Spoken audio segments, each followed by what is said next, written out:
43 seconds. That is how long it took for the Soviet Union's boldest aviation gamble to flip from triumph to tragedy above the Paris Air Show.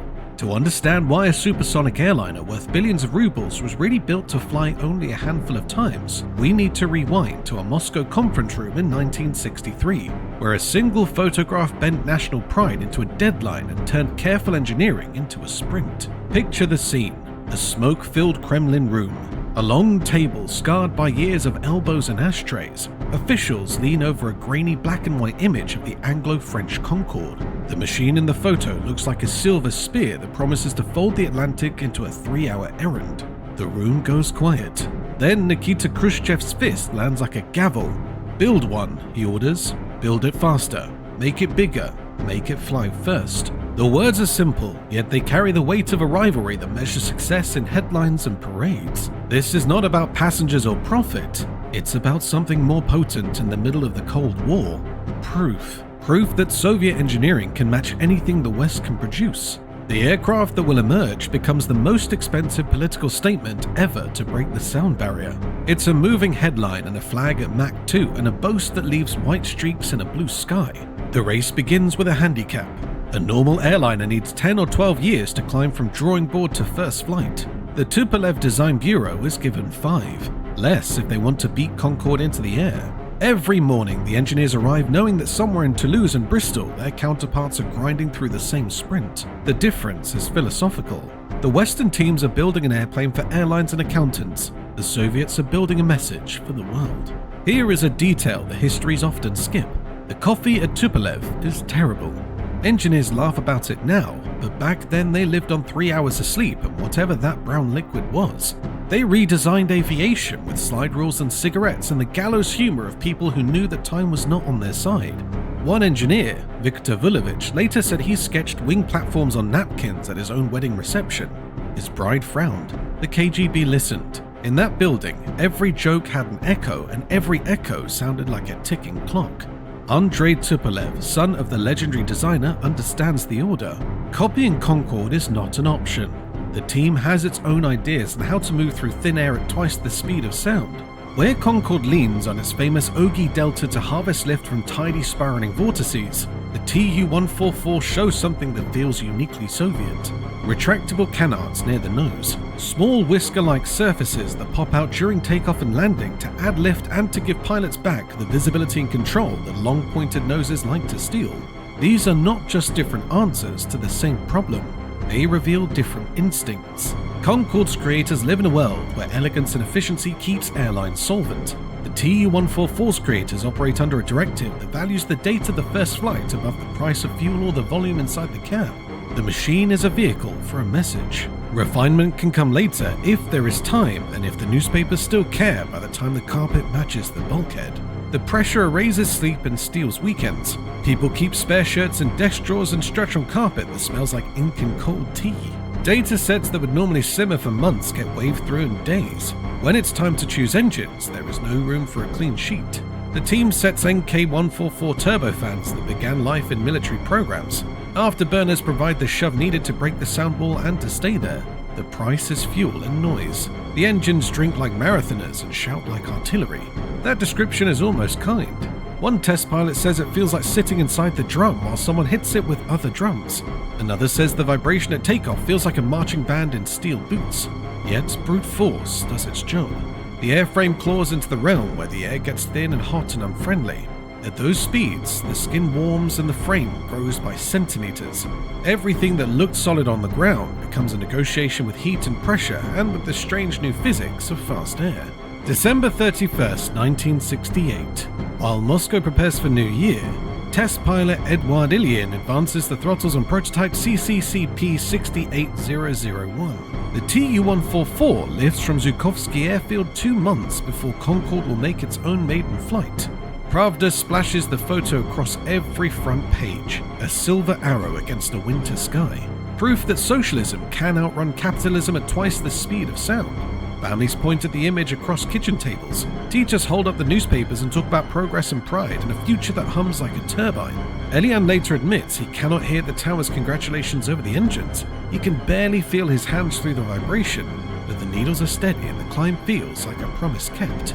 The mission is simple: beat the air into the west, plant the flag at speed, let the world watch. Let the workers in Voronezh see the payoffs in pictures large enough to cover factory walls. In the west, they nicknamed it Concorde. The word suggests imitation and a shrug.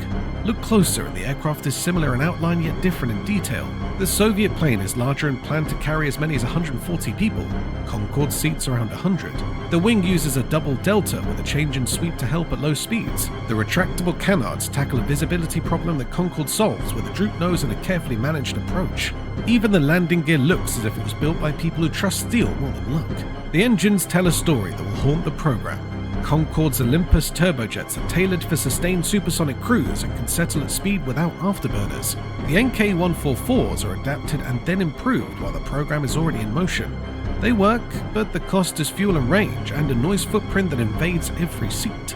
Afterburners are needed to hold Mach, and that turns the rear cabin into an endurance test. Soviet engineers know all of this. They also know it does not matter in the short term. The mission is not profit. The mission is proof.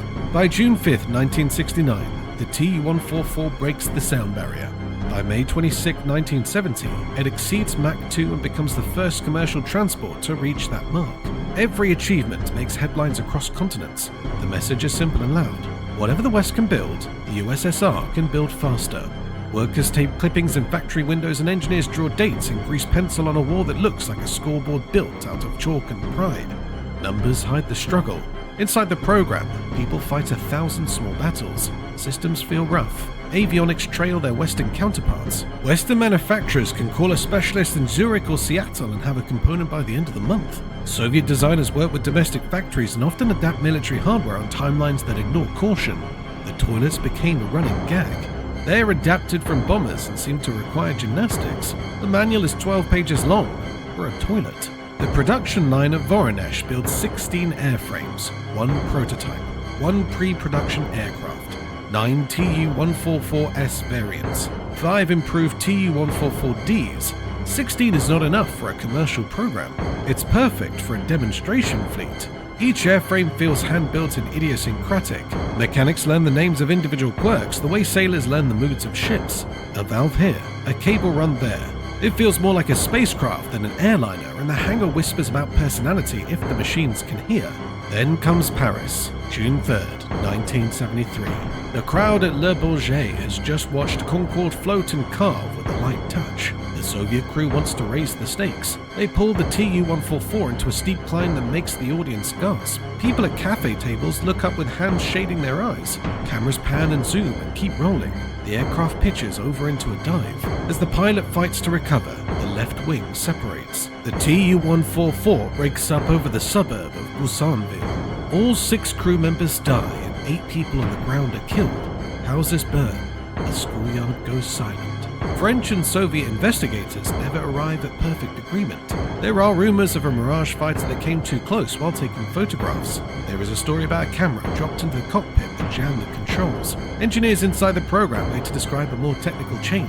The stabilization system behind the pilot mixes roll and longitudinal control channels. The longitudinal path is not tuned for the planned display routine.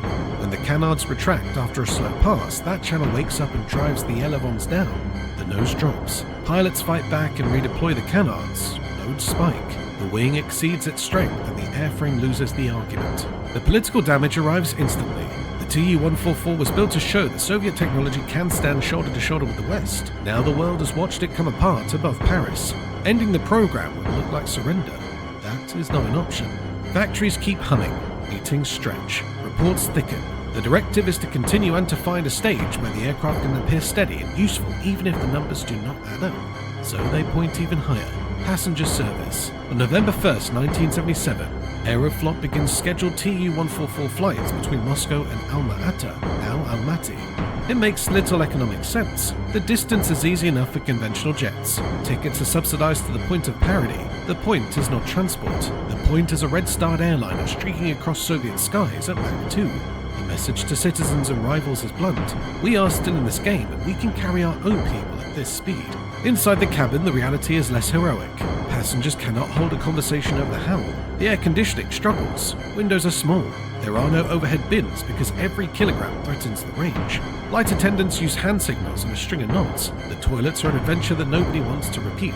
The comedian Arkady Raykin jokes that the Tu-144 proves socialism can make even the speed of sound uncomfortable. If you want to know how loud it is, consider the headphones Aeroflot hands out. They are not for music. They are industrial ear protectors with an airline logo. Passengers put them on and stare at one another with a blank apology of people who cannot talk without shouting. Somewhere a child laughs and then starts to cry because the laugh disappears in the roar and the cry has nowhere to go. Passenger service lasts 7 months. Only 3,194 people ever ride a scheduled Tu-144, roughly 50 trips in total. On May 23, 1978, a Tu-144D on a test flight develops a fuel leak and an engine fire. The crew makes a forced landing near Bourget. 2 flight engineers die, 6 others survive. That ends passenger service. The program limps along with cargo and mail and experimental sorties. The public mission is finished even if officers still wake before dawn and the hangar lights still buzz to life. So what does the Tu-144 truly prove? Look beyond crashes and cancellations and you find a set of victories that speak inside the Kremlin louder than ticket sales ever could. They are easier to tally in speeches than in ledgers, and they fit the purpose that started the sprint in the first place. First, it shows the USSR can mobilize an entire aviation industry on a political clock. 5 years from order to first flight remains an astonishing number. TSAGI delivers aerodynamic theory and tunnel data. Tupolev integrates the machine. Voronezh builds it. Kuznetsov and later Kolosev push engines into service. That level of coordination speaks to the strength of central direction even if the result cannot pay its own way or preserve the ears of people in row 23. Second, it creates technical knowledge. Every test flight produces data on supersonic aerodynamics, high-temperature materials, inlet behavior, structural dynamics, and thermal growth. None of that is wasted. Technologies matured on the Tu-144 migrate into military aircraft, especially bombers that need speed and resilience. Engineers who cut their teeth on the big Delta Wing take those lessons to other programs and remember which fasteners work loose and which alloys behave like friends when their skin grew warm. Third, it forces the West to treat Soviet aviation with new respect. Before the Tu-144, many Western observers waved off Soviet designs as crude copies. This machine does not fit that claim. It is an indigenous design with odd and effective ideas, those retractable canards, the double delta planform, the creative reuse of adapted engines. All of it says that Soviet engineers can innovate under pressure and can look at a problem from a fresh angle when the obvious path is blocked by time and by factory capacity. Fourth, it becomes a flying laboratory after the brief season of paying passengers. In the 1990s, in a twist that would have been unthinkable in 1963, NASA partners with Tupolev on a modified Tu-144. The Tu-144LL receives NK-321 engines from the Tu-160 bomber and a suite of American instruments. It flies 27 research sorties with mixed crews who swap checklists in 2 languages and trade stories over tea poured from metal flasks that taste faintly of hangar dust. NASA pilots Rob Rivers and Gordon Fullerton fly the aircraft in 1998 and write the kind of notes that engineers treat like treasure. They measure boundary layer behavior at Mach 2. They study ground effect in the flare. They record structural temperatures and wing deflections and the way the airframe breathes as heat moves through the skin. They map the cabin noise that has become legend and give it numbers that look like shouting on a graph. They document which Soviet solutions work and which need help, and they do it with the respect for the people who built the machine under a punishing clock. They wrote with respect for the makers of the machine. The lesson outlasted pride and politics everywhere forever.